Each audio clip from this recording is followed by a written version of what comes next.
If you are using the selection tool to trim a clip, it will leave a gap. You will have to ripple delete it. To do this in a single step, you can use the ripple edit tool. So I can select the ripple edit tool and then trim the clip. As you trim the clip, you can see that the gap is gone.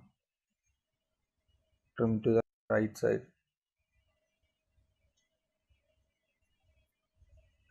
Next one is called the rolling edit tool. This will affect both sides of a clip. As you drag it, you can see that the screen is turned into two parts, both the sides of the clip. As we trim, we can use this to match actions.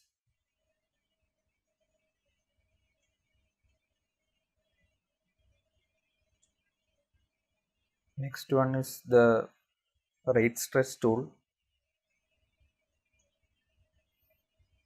This is used to change the duration of a clip. You can slow down or fasten a clip. As you play through this, we can see that the clip has slowed down. It is playing slowly.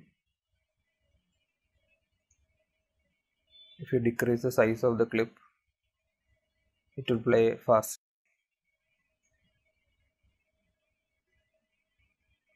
You can see that it has slowed down even further.